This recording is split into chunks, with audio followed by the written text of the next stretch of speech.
This is your friendly Chicago acupuncturist, Jennifer Dubowski, and I am here to do a short scope to teach you a little something about how Chinese herbs work. Because I think a lot of people in our country, in this city, etc., they have a much more Western view of herbs, which of course is understandable. Hi from Zamunda. Wow, that is really cool. I love the name Zamunda. So I'm going to give you a quick, very quick overview of Chinese herbs and how they are different from Western herbs. I am an acupuncturist. I also am an herbalist, and I work in the River North area of Chicago. So let's talk about Chinese herbs. Chinese herbs, first of all, generally they work best in formulas. So when I talk with my patients, I rarely give them just one herb. I almost always give them a formula. A formula is comprised of several herbs in different amounts that work together for the best result. Now, how do you decide what is the best for each person? Especially because there are thousands of Chinese herbal formulas. So I'm going to give you a few basics about it. And here's how it works. In a very simplistic way, let's say you have a cold, just a regular old common cold. And some of your symptoms are you have a fever, you're hot, you have yellow phlegm, maybe red itchy eyes, maybe it started with a sore throat. Well, that would be a cold that is considered to be hot in nature.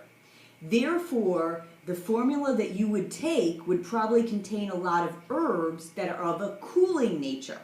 Because whenever you are hotter, you need to cool down. And then vice versa. For example, if you had a cold that had clear phlegm, you had the chills, no sore throat, etc., then you would probably take a formula that had more warming herbs. So you see how that works? You've got a hot illness, you take colder herbs. You have a cold illness, you take hotter herbs. I'm going to give you another example of this, which a lot of people don't even realize. So for example, ginseng, a very popular herb here in the West, but what people don't realize is there are several types of ginseng, and they have different properties. So while ginseng might be good for you, you have to make sure you choose the correct one. And again, I'm going to give you an example.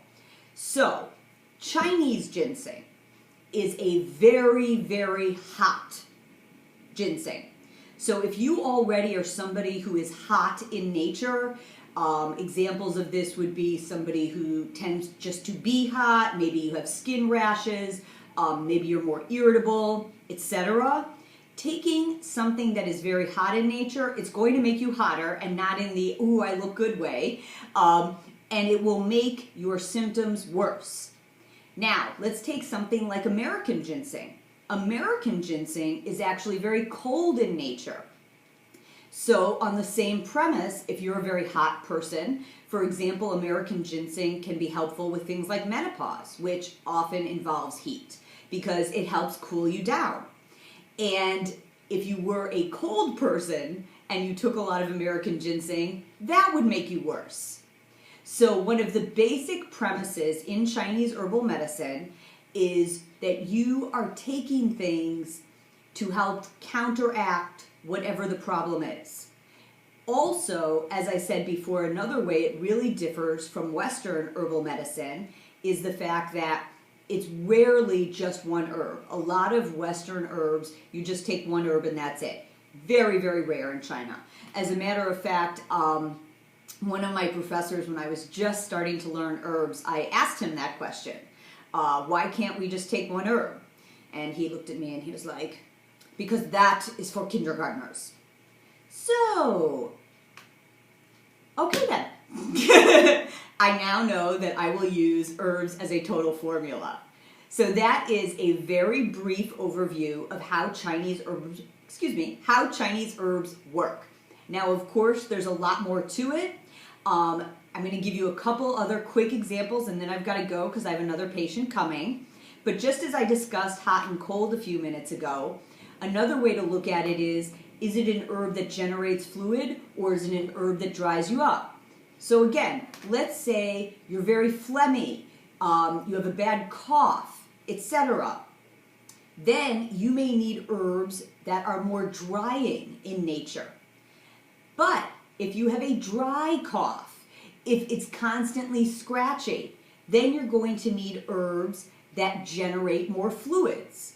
So as you can see, when you really get down to it, Chinese herbalism at its most basic form is whatever your problem is, you're going to try and take herbs to help counteract it. Now, there's a lot more examples I could give you. Thank you for the heart. But as I said, I do have a patient coming in soon.